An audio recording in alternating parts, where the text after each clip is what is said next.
My name is Ray Farrell, and I'm a fireman, and what I'm here for is a fire prevention program. What we're trying to do is make sure everyone knows how to get out of the house if there's a fire, and you're prepared if there is a fire. So I wanted to know if ancient Egyptians practiced fire prevention. So what I'm going to do is I'm going to open up this sarcophagus, and I'll see if I can find any information in here. Now I'm going to move this particular part off.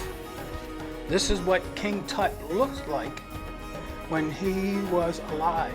So when they bury him, or any king, what they do is they have a replica of what the king looked like. So this is so when people go into his gravesite, they know exactly what he looked like. Okay? So I'm going to move this back here. So what I'm going to do is look at these different forms on the sarcophagus. So what the Egyptians would do, they would use hieroglyphics. And what that really means is, instead of using letters, they use different forms, different things. So let me see if I can find some for you. So this here is an Ankh, and this is for life. And this is the Eye of Horus, and that protects the king. So let me see if I can find some more. Now here we have cartouches, and what they do is they tell the name in Egyptian of exactly who's in this sarcophagus. Now I'm going to open up the sarcophagus because I want to see if there's any writing inside that actually shows that they did use fire prevention. Whoa, look at this. I found jewels. In here. So King Tut, he had some of his jewels that would go into his sarcophagus with him. Now let me see what else I can find in here. Okay. Hey, what you doing? I'm looking for King Tut. Oh, that's me. You're King Tut? Yeah. Oh, nice to meet you.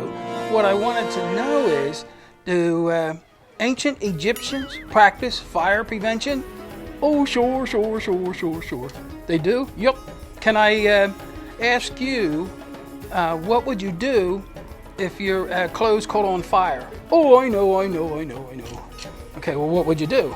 I would run down to the Nile and jump into the water. Oh, no, that's not what you would do. I wouldn't?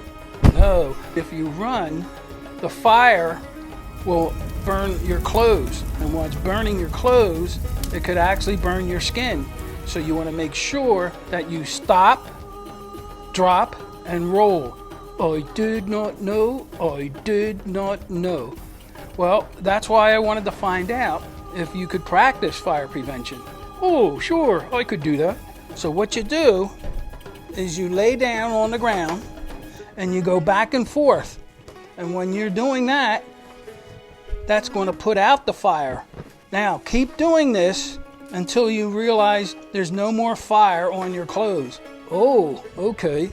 Now, while you're in the palace and you smell smoke, you want to get down to the floor because all the smoke is going to be going up to the ceiling.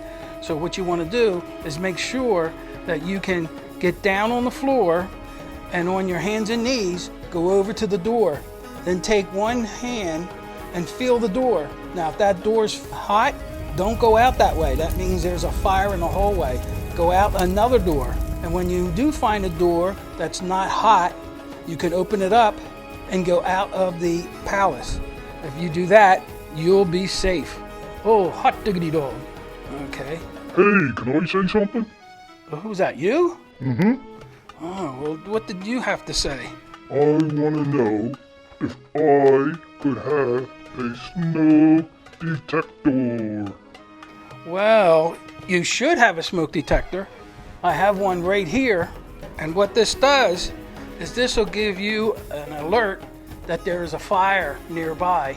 So what you're supposed to do with your smoke detectors is put them up on the ceiling. And if there's any kind of a fire, the smoke detector will give you a warning. And by doing that, you can get out of the building fast enough and you'll be safe. And remember, everyone should put smoke detectors in every room of the house, upstairs and downstairs. check your smoke detector from time to time to see if the smoke detector is still working. If it doesn't work like that, you want to make sure you tell mom and dad to replace the batteries. If you have a cell phone, make sure you keep the cell phone in your pocket. Don't look for it if you don't have the cell phone with you, because while you're looking for it, you're going to be breathing in smoke, and you're not going to be able to talk or call anybody. So make sure that you do get out of the house right away. Call 911 and the fire company will come. Now, if you do go out of the house and you don't have a cell phone, go over to your neighbor's house and ask them to call the fire company, and they will come and put the fire out. You can also ask the fire company to come to your house and ask them what's the best way to get out of your type of house. So the fireman can actually tell you what is the best way to get out of your house. So if you practice that, you'll be fire safe all year long. See you later.